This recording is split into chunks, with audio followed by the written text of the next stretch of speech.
Hello, everybody. Um, Welcome back. My name is Felix.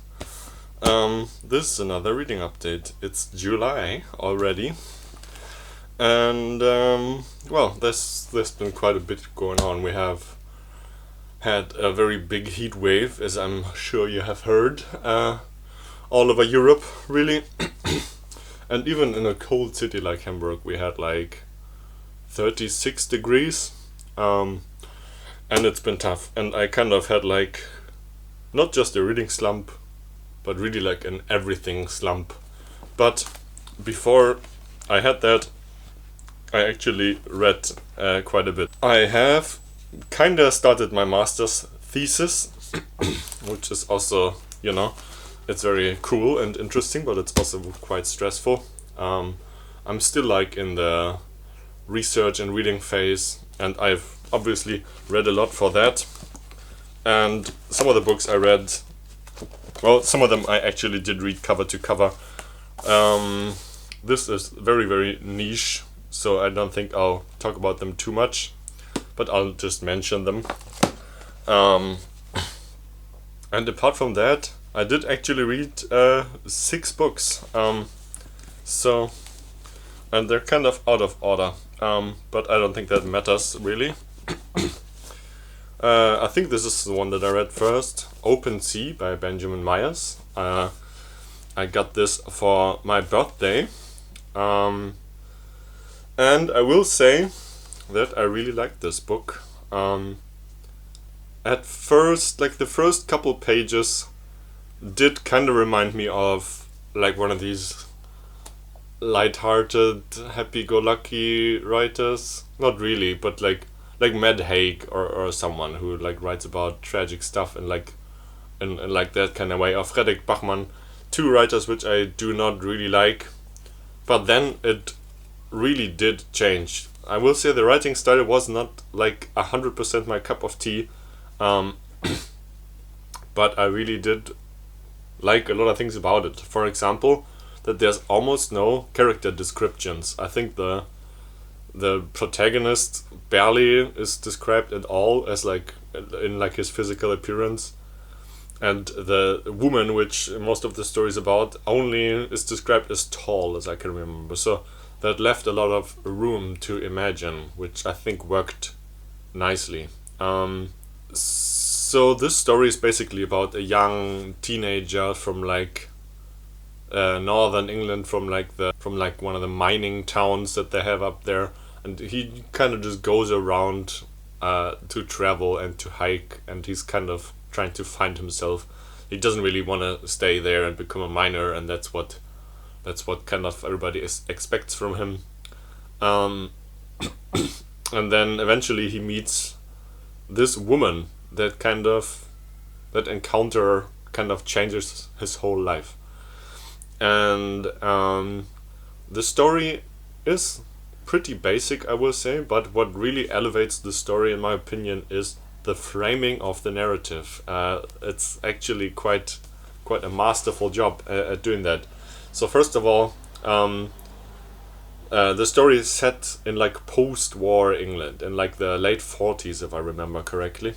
So that adds this nice element of having just finished suffering through, even people that didn't go to war had like obviously a lot of hardships and a lot of suffering and adversity to face. So it's kind of set just after that is kind of coming to an end. And the other thing that I liked is that towards the ending, well, the other thing that kind of frames this narrative is that in the ending he goes kind of like meta level, and he writes, well, it's not Benjamin Myers writing, it's the protagonist, so it's technically not really meta fiction, I guess, but the protagonist of this book reveals that this was like a flashback, and then this happened like a couple decades ago. I don't know if that might be revealed in the beginning, I'm not sure, but he kind of goes back to that.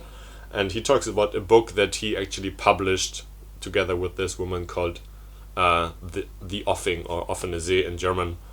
and so he kind of, yeah, the way that this is framed really worked very nicely for me.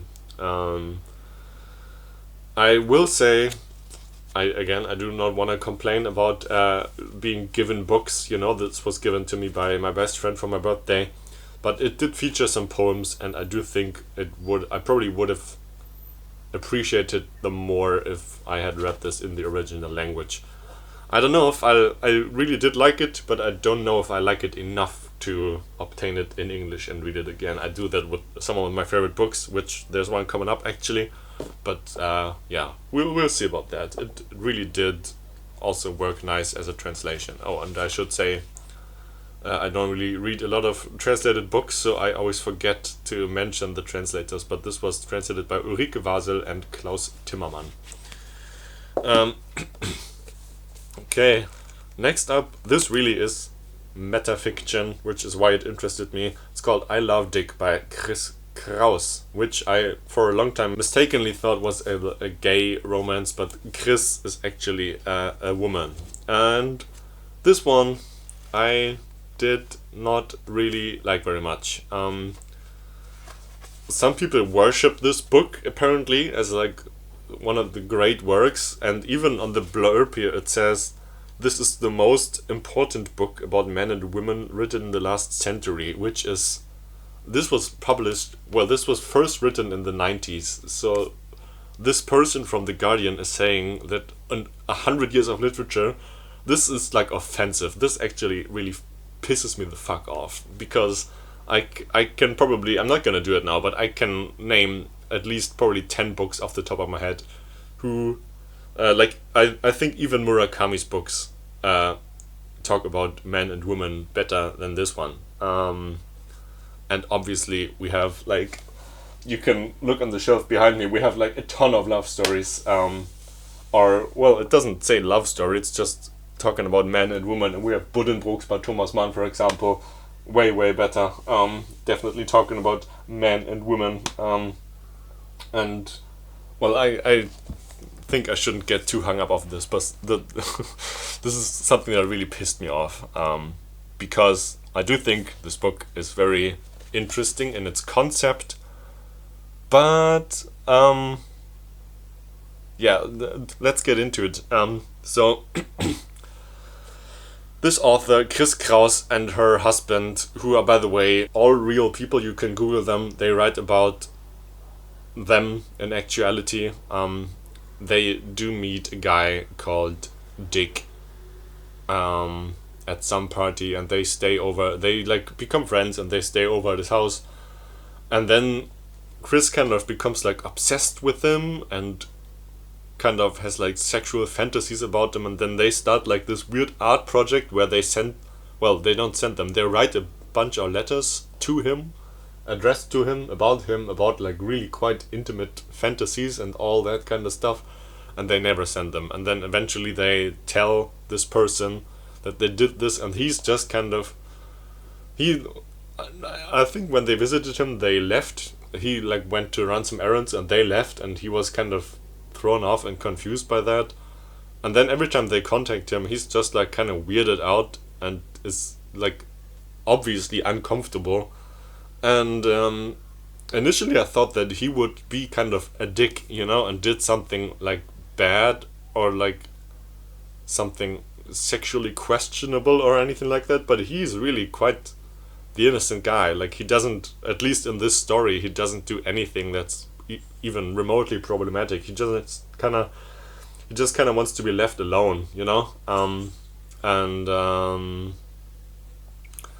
we'll come back to that.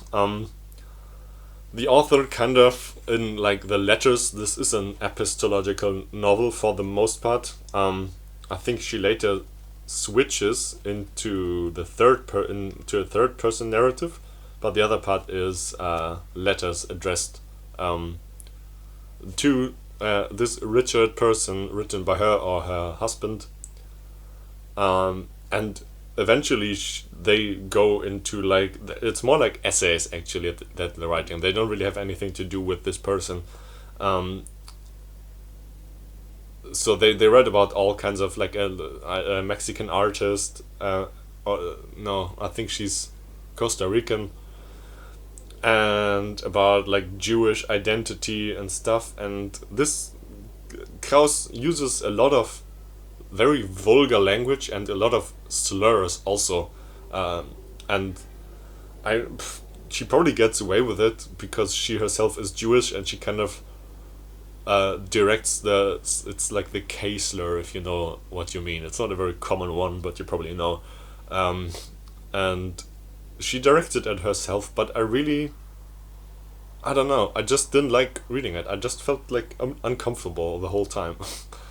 And well, then there's an afterword, which in my opinion grossly over intellectualizes this whole book.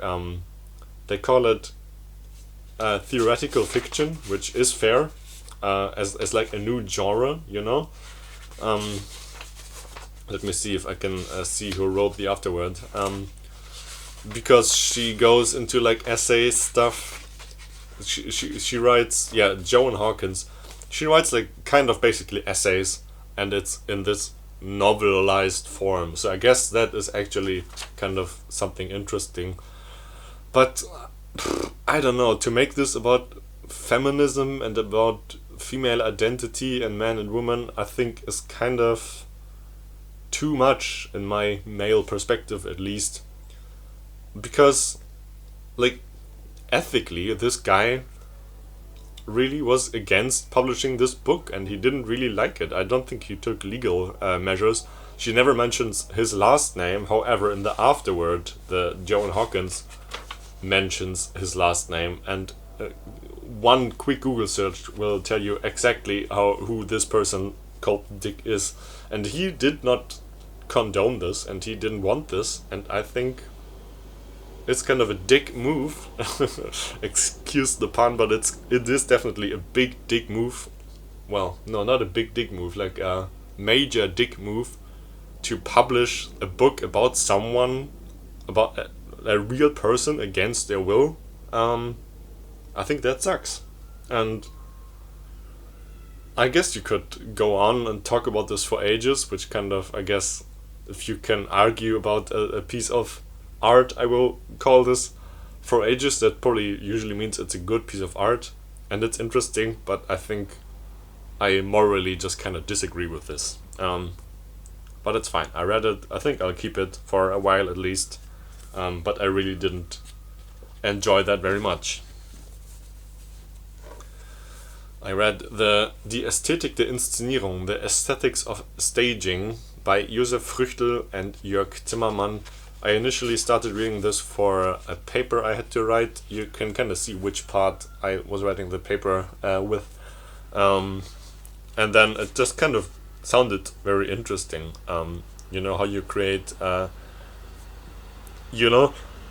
staging not only in like a theatrical context, even though it talks a lot about that too, but also in like an everyday context, how things are staged, how performativity, it kind of goes into that a little bit, works. And I will admit that a lot of these essays in here I absolutely did not understand at all. They went straight over my head. A lot of them were talking about opera. I also didn't technically read all of this. I did skip a few. I probably skipped like 50, 60 pages because I've never seen an opera piece in my life, and I really did not understand any of that. But it had some very interesting parts, definitely. Funny little coincidence. I found an essay in here by Richard Schusterman, which was translated by a professor of mine at uni, which I thought was quite funny. And then I met her like on the hallway, and I was like, "Hey, I read a text translated by you in this piece of in this essay in this book," and she asked me. She couldn't really remember which one it was, and she asked me what it was about, and I had to admit to her that I didn't understand any of it. So that was a little bit embarrassing, but I think it was fine. Man, okay, let's go. Next up, The Unbearable Lightness of Being. It's been a while since I finished this, honestly. I thankfully took notes. I do not remember every single little detail, but I had a lot of thoughts about this. So, where do we even start? This is kind of a twisty, turny kind of narrative. It goes around a lot of corners. It's basically a love story, and it's probably a better book about men and women than this one. No, it definitely is. We kind of follow two loving couples in like an intertwined kind of deal. And the main themes about this, I don't even know if I would call it a romance, but it's mostly about infidelity, because they're both having affairs, and I do think that man of this one couple and the woman of this other couple used to be a couple, and then the man cheated on her, and yeah, don't quote me on that. I don't know if I remember that correctly, but that's what it's basically about. And this main protagonist, Thomas, he just cannot stop cheating, and he constantly has affairs, and he just kind of is like a piece of shit, basically. And it really goes into detail. It has a lot of very explicit sex scenes. It's really obscene and at times vulgar, even. I wouldn't call it tasteless. I just call it very explicit. But then at the same time, it's very emotional and very, very deep and almost philosophical in some ways about love and about romance and about infidelity and that kind of stuff. And so these are kind of the first two layers, I would say, because there's a lot of layers to this story. I think the next layer is that we have different POVs in each chapter. I think all of the four main characters get a chapter for themselves, and some of them get more. I think Thomas gets the most, and then Teresa, his girlfriend, wife, who also used to be an affair, she gets a few chapters, and then this other couple, I think her name was Sabina or something, I do not remember, I didn't write down the names, and the guy's name was Franz, and we kind of have like them just switching narratives, and they're kind of loosely connected, and one of the major plot points is not really a spoiler, but if you don't want to hear this, it's revealed really early on in the story. If you don't want to hear this, skip the next couple seconds. Thomas and Teresa will die in a car crash in the end of the book, and it's revealed, I think, in the first half, and it kind of goes back non-chronologically through like events leading up to that and that kind of stuff. Then we have the second to last chapter, which really talks about Soviet politics, because this was written in the 80s in the Czech Republic. And also, I did not know that this was a vibe I really desperately needed. I felt this was really the kind of atmosphere that I was craving at the time that I read it. Funnily enough. And then the last chapter focuses on Teresa's dreams, and I tapped a lot in this book because what I found very interesting is how it talks about, or how Kundera, I will say, talks about all of these topics which we would see as negative most of the time. Death, infidelity, suffering, that kind of stuff, and he kind of makes the characters see the beauty in all of those things. Even in death, I think it's not that hard to find some beautiful elements in that kind of stuff, especially if you're writing about it. But even in stuff like cheating on your wife, kind of, I don't know, I don't think, I don't want to say he legitimizes it, but he just kind of I don't have the words right now, I'm a bit scatterbrained today, And I also read it in German, so I don't know if I'll translate the quotes on top of my head in a very nice manner, so I'll not do that right now. But this was really quite a deep book.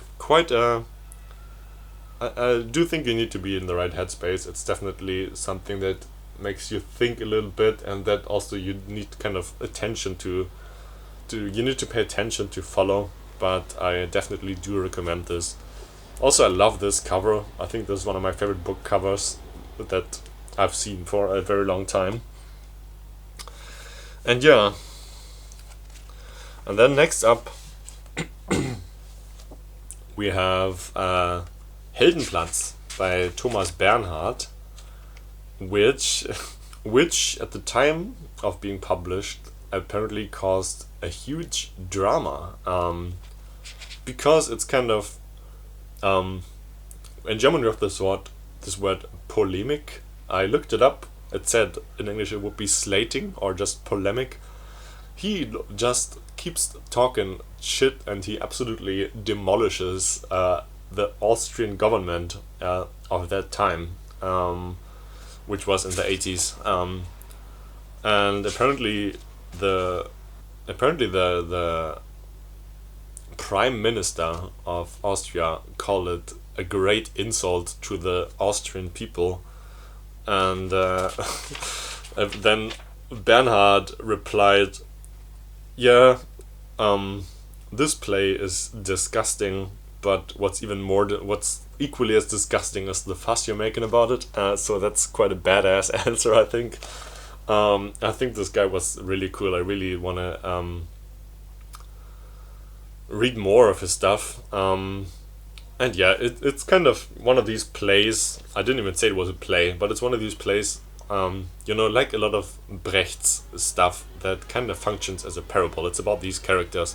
It's about this professor who died, and his family kind of gathering up and talking about him. I think he also ended his own life, if I remember correctly.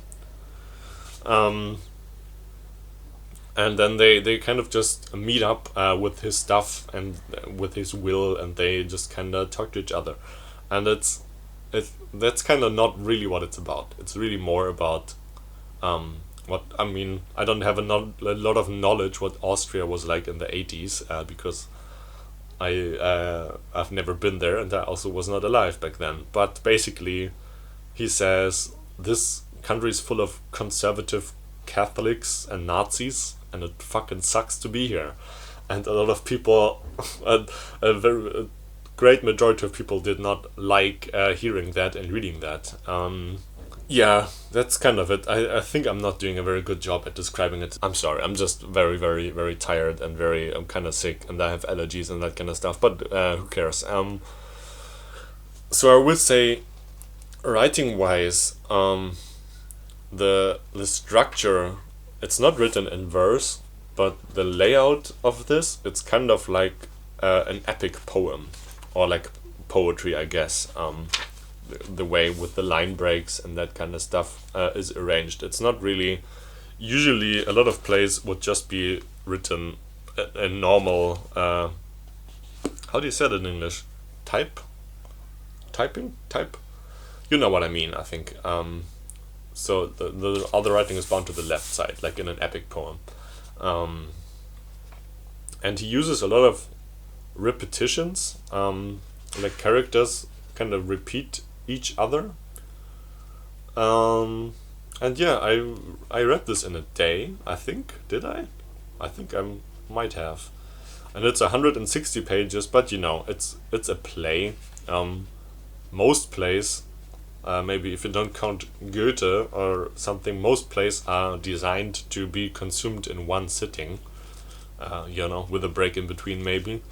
But that's really how I like to read plays. Really take like a day and read it in like 3-4 hours or however long it takes, because I think that's the best way to read them. I think that's it. I'll quickly go through all the academic literature. Well, the academic literature I read from back to back. I read a little paper called Art Therapy for Autism, which is one of the worst pieces of writing in general I've ever read in my life. I don't know why this was even published.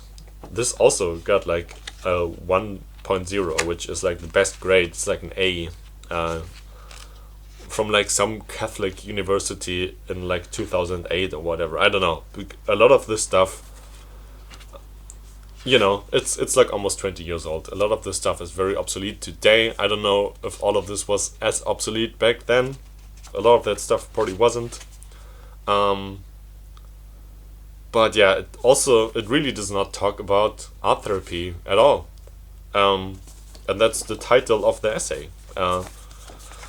And it's talking about EQ therapy, like the horse riding therapy, but it's not talking about about behavioral therapy, but not about art therapy. And I don't know what the deal was with this, and it's quite confusing. And I don't even want to give this away because I don't think anyone should read it. Let's let that go. This was better.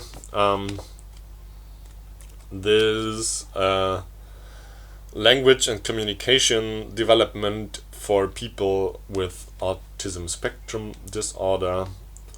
This had some very low resolution pictures, but still pretty good pictures. Helpful, you know. Would have been more helpful if it was in digital format, so I could just copy the pictures. But this one had a bit of better stuff. And then I read.